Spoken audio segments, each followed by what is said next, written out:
मेरे YouTube channel math solution में आपका स्वागत है। यदि आपने अभी तक चैनल को सब्सक्राइब नहीं किया है तो प्लीज़ चैनल को सब्सक्राइब कर बेल आइकन का बटन जरूर प्रेस कर लें, जिससे कि गणित के किसी भी प्रश्न पर बनने वाली वीडियो अपलोड होते ही नोटिफिकेशन के द्वारा आप तक शीघ्र पहुंच जाए। प्रश्नावली 11.1 में प्रश्न संख्या 6 है, एक त्रिभुज ABC बनाइए। अब देखिए, त्रिभुज के तीनों शीर्षों का नाम दे दिया है, तो इस बार हमारी चॉइस नहीं है कि हम क्या नाम रखें। हमें नाम वही रखना है जो हमें दिया होगा। तो एक त्रिभुज ABC पहले हमें बनाना है, जिसमें BC की लंबाई 7 सेंटीमीटर हो, कोण B 45 अंश का हो और कोण A 105 अंश का हो। तो हम कोशिश करते हैं पहले एक रफ आकृति खींचने की।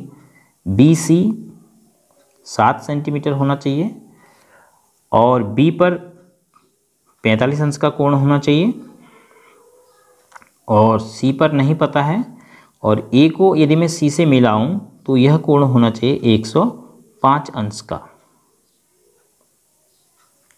तो यदि यह 45 है, ये 105 है, तो ये कितना बचेगा ये हम प्राप्त कर सकते हैं। इन दोनों को जोड़ देंगे तो 150, तो ये कोण कितना बचेगा 30 अंश का। तो अर्थात BC के बिंदु B पर 45 अंश का कोण दिया है और बिंदु C पर 30 अंश का कोण दिया है। तो ASA रचना से कक्षा 7 में आप पढ़ चुके हैं, यदि दो कोण और उन दोनों कोणों के बीच की भुजा दी हो तो ASA रचना हम कहते हैं उसे त्रिभुज की। तो हम अपना आधार त्रिभुज ASA के आधार पर बना लेंगे। तो उसके बाद एक अन्य त्रिभुज की रचना करनी है, जिसकी भुजाएं इस त्रिभुज ABC की संगत भुजाओं की 4/3 गुनी हों। स्केल गुणक दिया है, तो आसानी से हम दूसरे समरूप त्रिभुज की रचना कर लेंगे। तो सबसे पहले हम एक सीधी रेखा खींच के उसमें BC बराबर 7 सेंटीमीटर,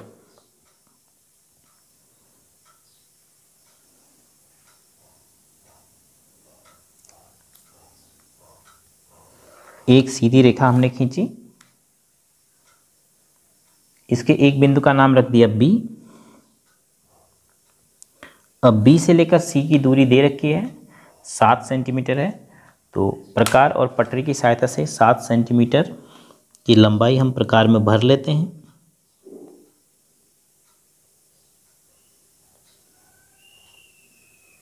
सात सेंटीमीटर B पर प्रकार की नोक रखते हुए, B को केंद्र मानते हुए 7 सेंटीमीटर का चाप खींचा।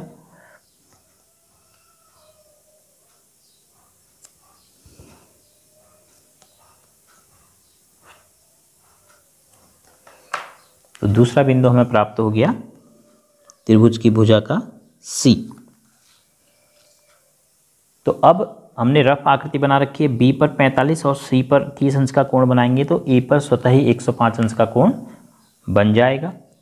तो अब B पर 45 अंश का कोण पटरी और प्रकार की मदद से बनाना होगा। जो जो कोण आप पटरी और प्रकार की मदद से बना सकते हैं, उसके लिए आप चांदी का इस्तेमाल नहीं करेंगे। तो देखिए, सबसे पहले B पर आप एक चाप लेंगे, यहाँ से वही चाप फिर काटेंगे तो 60 अंश का कोण मिलेगा। फिर यहाँ पर प्रकार की नोक रखेंगे तो फिर 60 अंश का, टोटल 120। फिर इसको आप ऊपर को खींचते हुए 60 और 120 के 60 अंश को अर्धित कर देंगे तो 30 अंश आपका अलग हो जाएगा। तो सबसे पहले आपको 90 अंश का कोण बनाना पड़ेगा 45 अंश का बनाने के लिए।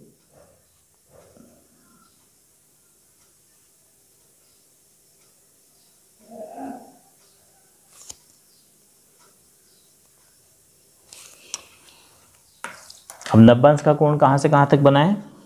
यहाँ से लेकर यहाँ तक। अब इसको अर्धित कर देते हैं, एक चाप इधर से और एक चाप इस बिंदु से, जहाँ तक 90 अंश का कोण बनाए।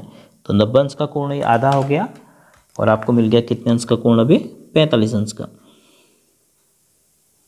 अभी आधार त्रिभुज की ही रचना हो रही है। 45 अंश का कोण आपको ये प्राप्त हो गया। अब बिंदु C पर आपने बनाना है 30 अंश का कोण। तो ये काफ़ी आसान है। पहले आप एक सीधा एक चाप खींच लेंगे, उस पर 60 अंश का कोण बना लेंगे। चाप को बिना बदले हुए ये बन गया 60 अंश का कोण। फिर आपने 60 अंश के कोण को अर्धित करना है, तो एक बार आप चाप यहाँ पे रखिए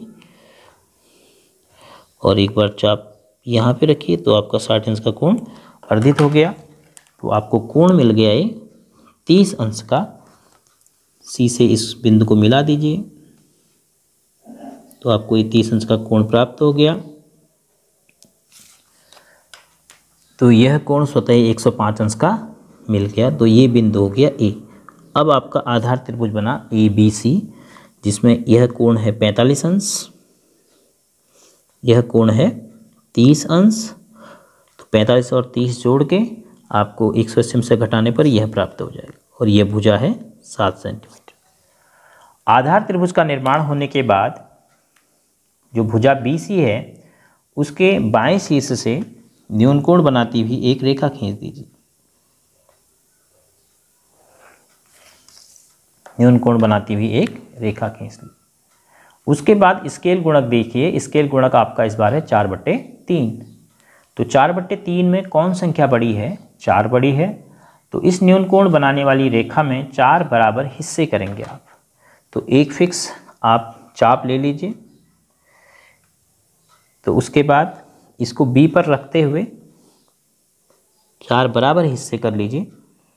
जैसे ये हो गया 1, फिर उसके बाद इस बिंदु पर रखेंगे प्रकार के नोक,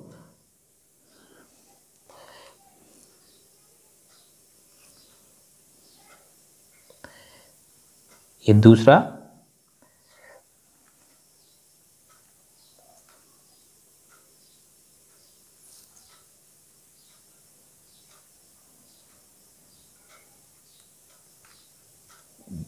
तीन हिस्से हो चुके हैं, और फिर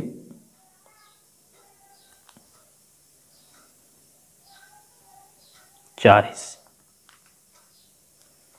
इन चारों का नाम आप B के क्रम में आगे को बढ़ाते हुए रख दीजिए, B1, B2, B3 और B4। अब उसके बाद हम क्या करते हैं, हर वाले भाग को, देखो आपके पास स्केल गुणक क्या है 4/3, तो इसमें हर क्या है 3।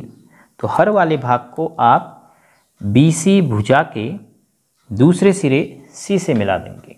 तो हर में क्या है B3, तीसरा भाग किससे मिलेगा? C से।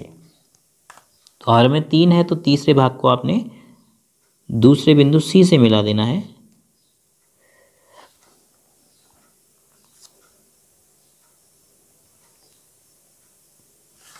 इस प्रकार। अब अंश वाले भाग से, अंश में है 4, तो चौथे भाग से B3C के समांतर रेखा खींचनी है। तो पहले आप B3 पर प्रकार की नोक रखेंगे, एक चाप काटेंगे जो इस रेखा को और इस रेखा को काटेगा। एक बिंदु यह है, एक बिंदु यह है, दोनों रेखाओं को काट दिया। अब इसको बिना हिलाए हुए आपने उस बिंदु पर रखना है जहां से समांतर रेखा खींच रहे हैं 4 से, तो वहां पे आप इसको रख दीजिए। फिर उसके बाद आपने इस कोण को नापना है, यहां से लेकर यहां तक। तो आप यहाँ पे प्रकार की नोक रखेंगे और अपने पेन या पेंसिल को कम ज़्यादा करते हुए इस कोण को माप लेंगे इस टाइप से। अब इसको हिलाना नहीं है, इसको जैसे आपने यहाँ पे रखा वैसे ही आपने नीचे यहाँ पर ले जाना होगा। तो यहाँ पे रखेंगे अब, और ये कोण बना देंगे इस चाप पर। इन दो चापों के प्रतिच्छेदन बिंदु को, इसको आप B4 से मिलाते हुए रेखा खींच देंगे।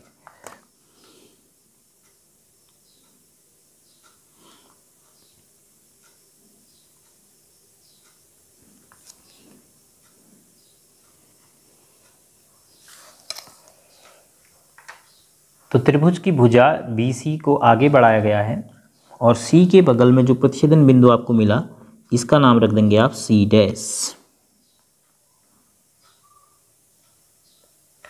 तो अब जो कार्य आपने B3 और B4 से किया, अर्थात B3 से जाने वाली रेखा B3C के समांतर B4 से रेखा खींची, अब वही कार्य आप C और C' के लिए करेंगे, मतलब CA के समांतर रेखा C' से खींचेंगे।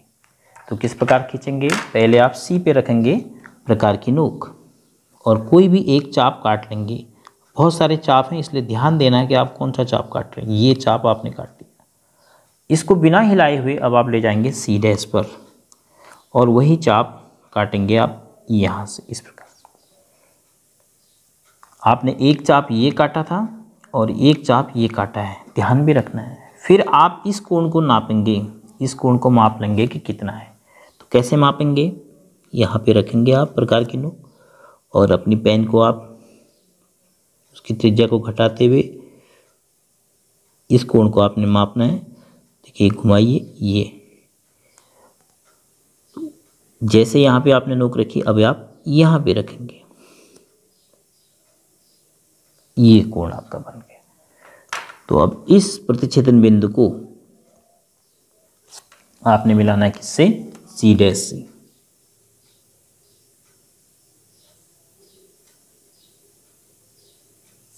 इस प्रकार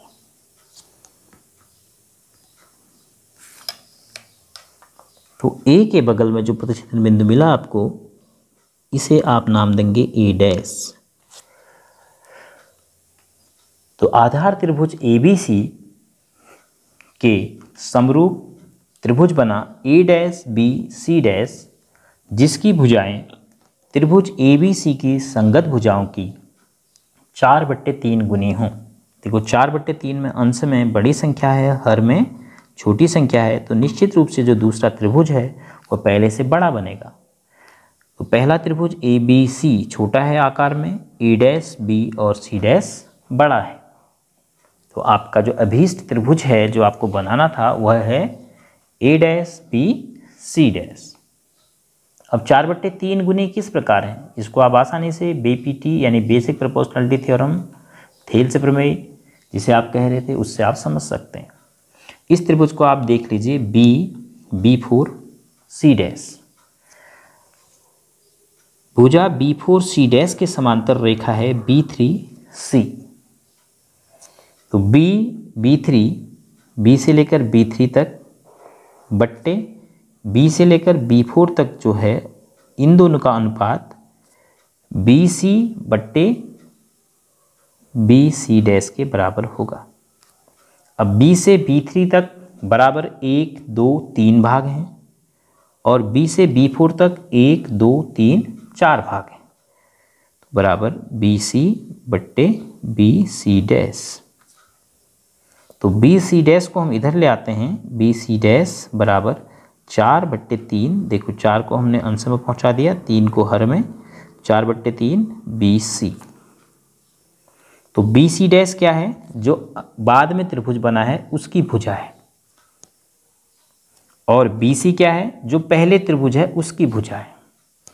तो बाद में बने त्रिभुज की भुजा पहले बने त्रिभुज की संगत भुजा की 4/3 गुनी है। तो BC और BC डैश का अनुपात 3:4 या BC डैश और BC का अनुपात 4:3 है। इसी प्रकार आप AC को A डैश C डैश के समांतर देख रहे हैं, तो त्रिभुज A dash B C dash में BPT का प्रयोग करके आप A डैश B बट्टे AB बराबर C डैश B बट्टे CB आसानी से सिद्ध कर सकते हैं। तो ये दोनों त्रिभुज एक दूसरे के समरूप हो गए। कौन कौन, ABC और A dash B C dash. और A dash B C dash की भुजाएं ABC की संगत भुजाओं के 4/3 गुनी हो गई। तो इस प्रकार हम इस दिए गए त्रिभुज की रचना करेंगे ABC की, और फिर उसके बाद ABC के संगत दूसरे त्रिभुज जिसकी संगत भुजाएं इस त्रिभुज की 4/3 गुनी हों, उसकी रचना कर पाएंगे A dash B C dash त्रिभुज। आपका अभीष्ट त्रिभुज हो गया।